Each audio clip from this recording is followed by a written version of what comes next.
Welcome to Ask the Tech Coach, brought to you by the TeacherCast Educational Network. If you are in charge of professional development and looking to build an innovative digital learning experience, this is the podcast for you.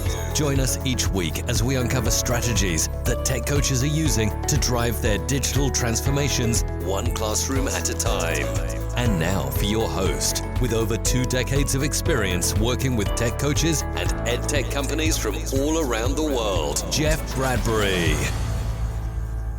Hello, everybody. Welcome to the TeacherCast Educational Network. My name is Jeff Bradbury. Thank you so much for joining us today and making TeacherCast your home for professional development. This is Ask the Tech Coach podcast, episode number 122. Today, we're going to be helping tech coaches deal with, work with, and support a very transformative principal.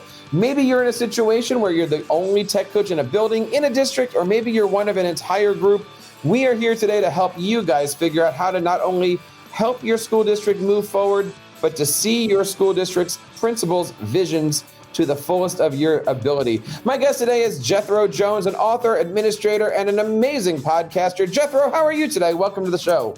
I'm doing so well. Thank you very much for having me. I am really excited to be here. It is great to have you here. And again, I just want to start off by telling everybody you are one of the people that have been very, very responsible for some of the things that have been happening here on TeacherCast over the last couple of years, not only in our shift from ed tech focus to leadership. Talk to us a little bit about some of the things that you're up to. Who is Jethro Jones?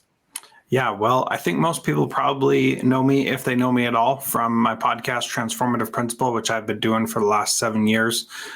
Been a principal for a little bit longer than that, and I really care a lot about making our schools the best they can be for the people that are in front of us. And so that's why I wrote this book called SchoolX, which is all about designing your school to meet the needs of those who are right in front of you. And so you can check that out at schoolx.me. And I'm sure we'll get into some of those principles here as we're talking tonight. I'm certainly looking forward to this. You know, everybody here knows so far I am in a new position. I'm in more of a leadership position. And talk to us a little bit about this. As a principal, as a school leader, how do you see the role of a technology coach?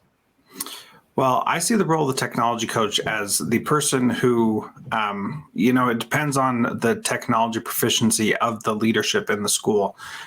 Where I've been very technology proficient. And so my technology coaches have really been tasked with carrying out my vision in other districts or other principal positions where the technological skills of the principal are not quite as high as mine. Then there's a lot more teaching, supporting, doing things for the principal that they don't know can be done with technology, and then being there to support the leadership in carrying out their vision, but also support the teachers in accomplishing the vision of the leadership.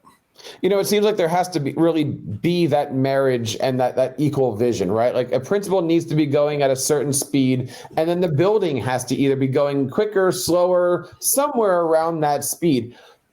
There has to be that fit, right, between the leader and the support professionals. And by support professionals, I mean like teachers, everybody else in that building. Mm-hmm. Yeah, you can't just can't do it all on your own. And that's a lesson that I've learned many times because a lot of things I can do on my own. And so because I have the skills to do it, a lot of times I just bang out there and get it done because I know how to do it. What really helped a lot for me was having somebody who had the same skills that I had, and then was buying into my vision along the way. And so we didn't have a tech coach in my school, but our librarian was essentially our tech coach. And her name's Tana Martin. You can follow her on Twitter at RunnerGirlT. And she was awesome at this because she saw my vision. And then I tasked her with accomplishing a lot of the technological feats that needed to be accomplished for that vision. And she went above and beyond to do that. But she also made sure that she was going at a pace where everybody could keep up. I'm the kind of person where I'm going 100 miles an hour and I'm way out in front. And she was helping make sure that everybody else could stay on pace with me and my vision. One of the things that we talk a lot about here on the show is relationships and having a strong relationship with your administration team, but also having a strong relationship with your teachers. From your point of view, from that principal desk, talk to us a little bit about how you build a strong relationship with your coaches or with your support people that are kind of going in and being your eyes and ears. What are some of the things that a tech coach can do to begin those relationships? Because it's scary. Yeah, it certainly can be. And I think the place that you start is by trying to understand someone else before you try to be understood yourself. And so that's one of Stephen Covey's 7 Habits of Highly Effective People. You seek first to understand, and then you try to be understood. And when you try to understand where your school leader is coming from, and you try to focus on what it is that they're trying to get across, that helps you in 2 ways. Number one, you have a better understanding, and so you can fulfill that vision more. And secondly, when you know what the principal is looking for, you can then anticipate the things that you need to do. And I'll bring up Tana again in this situation. One year, I tasked her with creating the back to school sessions, and we were going to do these 3 days of interactive activities to onboard all the students and the new teachers and all that kind of stuff. And she did such a phenomenal job because she knew what I was looking for, that she anticipated the problems that would come and solved them before I ever saw them. The only way I knew that they were problems is because I said, hey, I think we might have a problem with this. And she said, I thought so too. So I did this to make it so that wouldn't happen.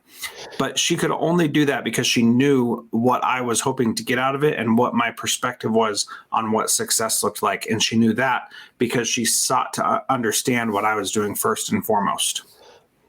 I've had a lot of experiences as a tech coach over the last couple of years. I've come to learn a couple truths about this position. There's a difference between working for somebody and there's a difference between working with somebody. And when you can find a principal that you can work with and you share a vision, or you can see a vision, or even better, the principal is able to communicate in a way that vision just embodies the entire culture of the school, something magical happens. My question to you is, what happens if that's not the case? Well, if that's not the case, you can't control your principal. So trying to get them to do things differently is going to be a lost cause. Trying to get anybody to do things differently for the sake of doing things differently is never going to work. So what you really need to do is you need to understand where they're at and where they're coming from, and do your best to see what they're seeing. And sometimes that's really hard. And in fact, when I was a district level coach, we had a school where we were trying to do some co-teaching. And so my job was to go in and help the school do some co-teaching. And, I spent a lot of time trying to figure out what these teachers wanted out of this relationship, what they wanted out of this situation of co-teaching. And I was the support person in that. And I didn't spend time working with the principal to see what the principal wanted from this co-teaching. And so we were able to create this great program that was totally attuned to what the teachers wanted. But when the principal got involved, she said, this isn't really what I was thinking it would be. And once she said that, then it fell apart very quickly. And she didn't even say it that bluntly or that clearly. You could just tell that we weren't meeting her expectations. And that was all on me, because as the coach, I should have been able to articulate to the teachers whether or not they were fulfilling her vision for them. And that was a failure on my part that was really challenging for me to deal with, because I felt like I had failed them, and I had. Talking today to Jethro Jones, the 2017 NASSP Digital Principal of the Year. You come to this position from a little bit of a different perspective. You used to be a principal in the state of Alaska. I don't know if I've ever had anybody who could actually hold that title. Talk to us a little bit about what school is like up in the parts of the world where the sun doesn't always come up. Yeah, well, in a lot of ways, school was like the Wild West up there still. There were a lot less restrictions, a lot less focus on standardized testing, and that allowed us to have a lot of freedom to do things that were really focused on serving the kids in front of us. And that makes a real difference when you can do that, because we weren't so concerned with test scores or kids getting a certain GPA or things like that. It was more about making sure that we were serving the kids. There was a lot of focus on place-based learning that took into account the students' national heritage and where they came from. And it was a really powerful way to, be able to teach some things that that you typically don't teach. So one opportunity we had was to teach Alaska bush skills, where the kids actually made knives and they were able to be safe. But, that's not something that you would do in a typical school, but because those are important skills and you need to know how to do things out in the wilderness of Alaska, it was a really good opportunity for those kids to have those experiences. Another group of kids made a yurt one time, which is this big circular dome type tent, which was just amazing to see them working on that and putting it all together, not to mention tons of other things that we were able to do because we were really focused on designing our school for those kids. I don't think I know this about you. Did you move to Alaska for the position, or did you live in Alaska and you got the position in a local district? I mean, how did you get to Alaska? So it's a funny story. My wife and I were talking about going on a cruise to Alaska, and we were living in Utah at the time. And at the time, we were looking to move out of Utah for something different. And she said, "That's pretty funny that you want to apply there. I'm going to bed." So she went to bed and I stayed up and applied for jobs and then got one. And so we moved up there to Kodiak, which is a little island in the Gulf of Alaska.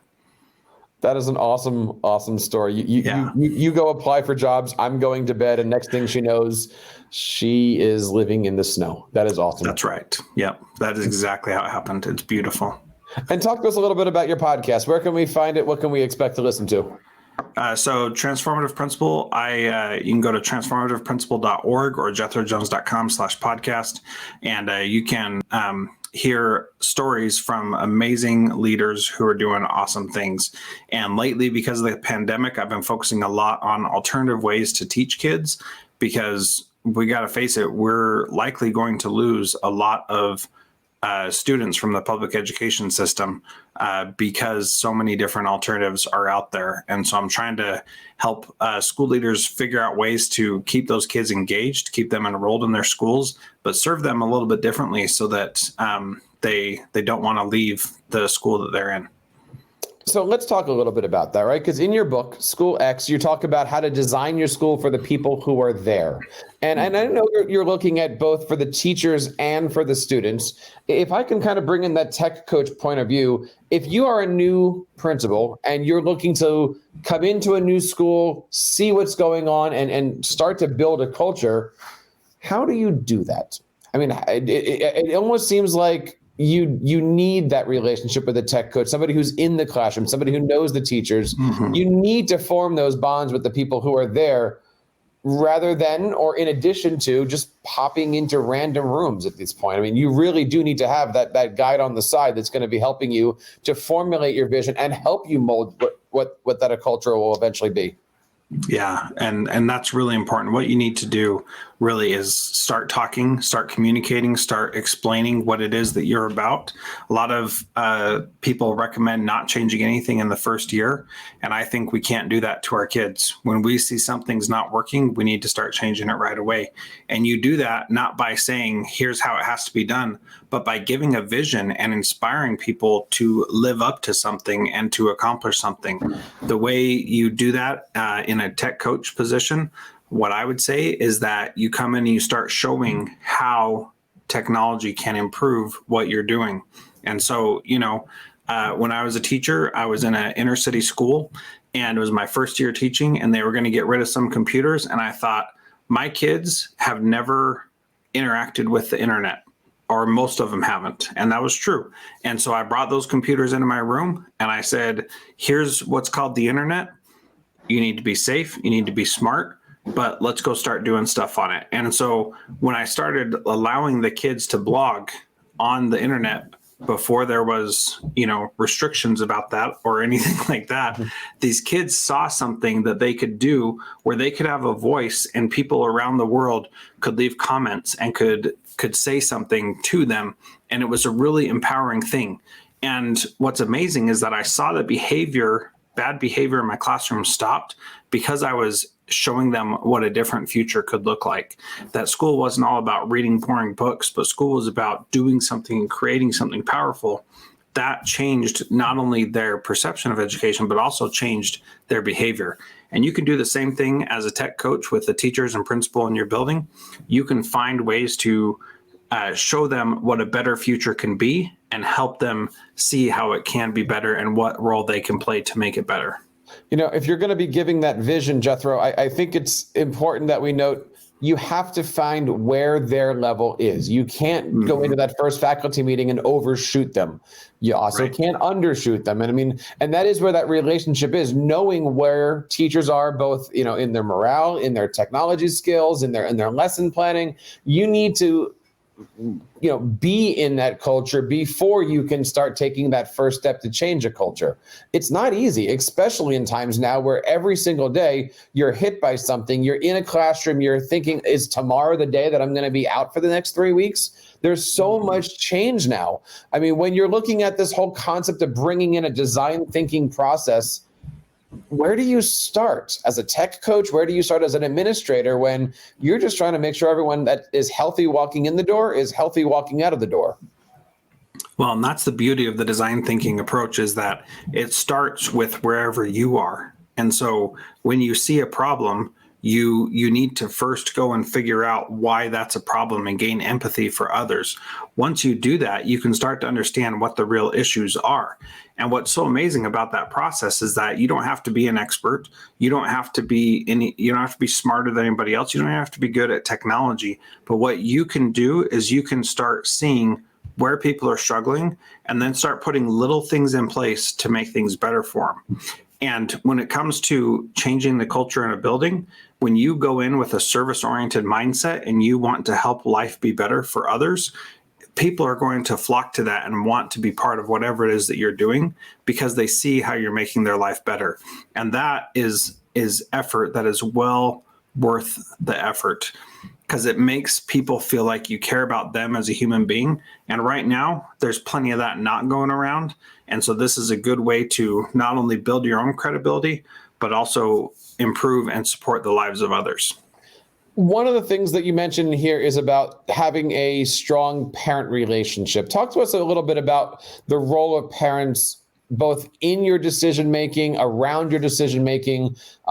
They are part of what makes up the culture of your school. Absolutely. And parents are responsible for their children's education first and foremost. The state steps in to assist them, but it doesn't go the other way. The state is not responsible for children's education. We've all met parents whose influence over their child's education is way stronger than anything that we can do as teachers. So we need to recognize first and foremost that we're not asking them to partner with us. We are partnering with them whether we like it or not. They're the ones who are in charge of their child's education, and we need to step in and support them. And when you take that approach, it again goes back to the service mindset of how can we serve you and help you educate your child better? It's really hard for parents to be bothered, upset, or demanding when that is your approach, because they see your generosity and your intention in serving them, and that makes them want to buy into your vision as well. So many teachers out there dread things like parent phone calls, parent communication, another email. But I do love here on page 40, you have, it's like the best 6 sentences, the best 6 words I've seen in a book here. The truth is parents are awesome. Yeah. I love that quote. It's so simple, but the parents are here and they're on your side. Yeah. 100%. I mean, no parent wakes up saying, I want to destroy a teacher's life, or I want to destroy a school principal's life, or anything like that. That's not how they're wired. To be honest, they're hardly thinking about you as the school, except that, how are you serving my kid? And when you do great things for your kids, then for their kids, then they love you. And it's a really simple formula.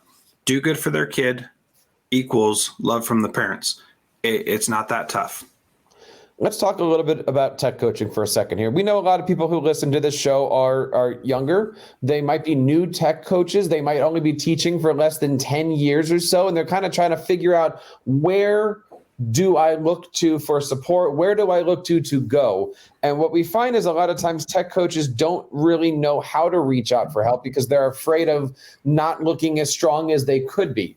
What recommendations do you have for young coaches, young educators who they might be the only one of them in a district, and they don't know who to go to turn to. They don't know how to raise their hand and go, look, I hear what you want. I see what you want, but I've never done this before. How do I do this the first time so that way we're all on the same page? Yeah, a lot of times we see our own deficiencies as weaknesses, and they're really not. They're opportunities for us to go find help from someone else. And so that's what I would encourage you to do. Go find someone that is good at the thing that you're trying to do. And if you're a tech coach, it's probably because of your tech skills and not so much your teaching skills, to be honest, because not everybody has those tech skills, especially not teachers who have been around for a long time and haven't grown up with technology like some of us have.